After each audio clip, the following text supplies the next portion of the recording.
JKB back with another episode. Today on the show I'm reviewing Super Mario 3D World plus Bowser's Fury. Thank you so much to Nintendo for sending over the review copy. The idea behind 3D World, I believe, was to turn the classic side-scrolling Mario games into 3D worlds while keeping the camera fixed at certain points where you could choose which direction you would want it to face, but it wasn't free-flowing.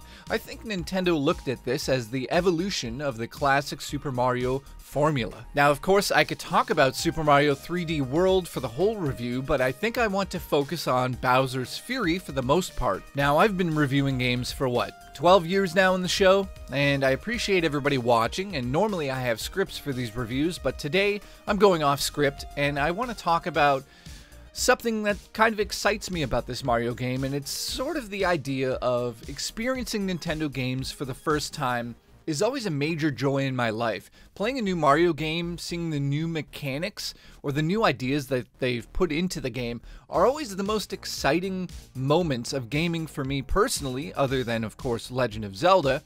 Mario holds a special place in my heart, so getting this Mario 3D World on the Switch on the go is spectacular, of course, and that game in its own right is a must-own. But let's just focus on Bowser's Fury, because that is a new experience, and during the times that we live in, it is nice to get something kind of special like this and make you feel like a kid again. Now, if you know me, I have pitched this idea to all of my friends for the longest time. I said, why doesn't Nintendo just have Mario start in the castle at the beginning, the doors open, the camera flies out over the Mushroom Kingdom, and you see villages, and you see towns, and you see Mario Kart tracks, and you see everything from Mario's past in an open world, and the game could be essentially an open world game where Mario could do anything. You want to go onto the Mario Kart tracks and maybe race a few times? Go do that. You want to deliver pizzas or Italian food? Well, head over to the Goomba's Italian restaurant where he's going to hire you and pay for your services to deliver a pizza to Toad across town. I mean, we could go crazy with that idea,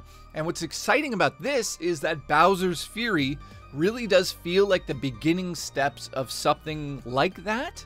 Not necessarily in the RPG sense, but in terms of having an open world in a Mario game, you kinda are starting to see that in Bowser's Fury. Now, as always, I'm not going to spoil a lot of what you do in the game because I think Mario is a very special franchise to a lot of people, and you really need to experience it for yourself. So I will say this, imagine you took Mario 64's open world design in terms of going through the paintings and coming into a world.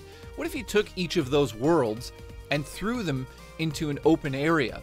Now, you block off the sides of that area by having a gigantic Bowser roaming the outskirts of this open world, and the reason it's called Bowser's Fury because every couple of minutes, or I think it's about 15 minutes, Bowser essentially comes to life on the outside of the level and starts shooting fireballs into the level, and mayhem ensues. Crazy things happen. It not only affects the way that you play the game because you have to avoid his fireballs, but some of the secrets can only be unlocked when you are in Bowser's Fury. So right off the bat, we're getting a new premise, a new idea in Mario. You've got an open world design where you're going through these amazing platform areas using the cat suit and of course having the sidekick with you, which you're not used to having in a Mario game.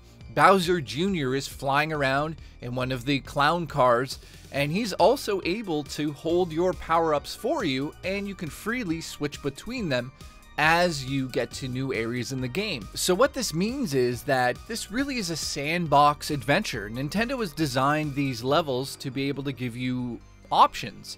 And of course, like I said, you've got Bowser on the outskirts constantly being a threat. He's always coming and attacking you, and you've got to deal with that as you're trying to collect all sorts of random items in this open world design. Now, of course, they have to come up with a way to make Mario gigantic, and that is with a Giga Bell, and the bell in the game, of course, turns you into the Cat Mario.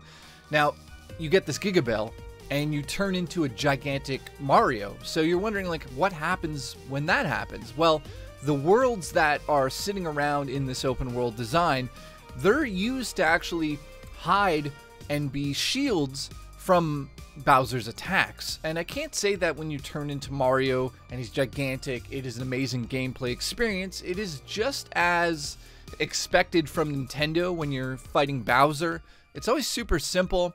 Just like every other boss fight in a Mario game, it's always very simple. I think it's important to talk about something that most people kind of overlook because it's expected, but the platforming in Mario games is probably the most important part of these games. I mean, if the levels aren't fun, you're going to get into repetitive zones and doing the same thing, and some of the games in the past have been known to have the same thing introduced over and over and over. But in this, you've got so much variety, it's over the top at times. When it changes themes to the winter theme, all of a sudden the ice skate returns and you can use that to go through the level. And I should point out that a lot of it is in the air, of course, because this is a flat, watery level to begin with. The whole open world's covered in water, so these things come out of the water, and they're mostly vertical levels where you climb up to the top and then you have to do a bit of a race, or you have to get to point A to point B by jumping and doing all this amazing platforming. So there's a lot of, classic Mario ideas put into a 3D world like we haven't seen for quite some time. Odyssey had a lot of this as well, but this is more fine-tuned for those small little platforming experiences that we know and love from Mario. So overall, this package is basically a must-own for the Nintendo Switch. I could pick kind of apart what I don't like about Super Mario 3D World.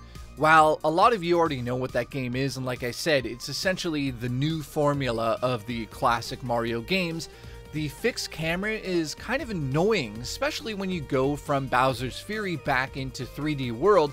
Not being able to move that camera around is a bit frustrating, but then realizing that, of course, Nintendo's smart, and the camera locking system in 3D World is also part of the mechanics of some of the puzzles. So if you made it free-flowing, you could probably destroy a lot of the design of those levels. And in terms of Bowser's Fury, there's not much negative I can say about this. However, in terms of these things being kind of glued together, this is the first time in a Mario game where I had an absolute blast. I felt like it was a new experience, even though it really isn't. We've experienced this before, we've had these levels before, but the way it is set up is the new experience here. With having this gigantic Bowser on the outskirts constantly attacking you as you're trying to do this platforming, it's interesting. It's not working perfectly because there's a lot of frustration in terms of Bowser interrupting moments where you're about to collect something that took a lot of practice to achieve.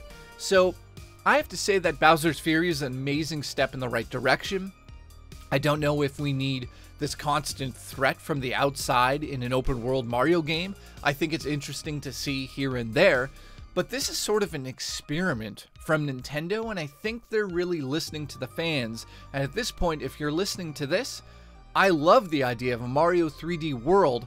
I love what you've done with everything that is presented here, and the fine, minute details that are in this world, because you would assume with the Mario 3D World like this that is open and free-flowing, that it would be a little bit more difficult to tie the different themes together, and I will agree with that opinion. It is very difficult to do that.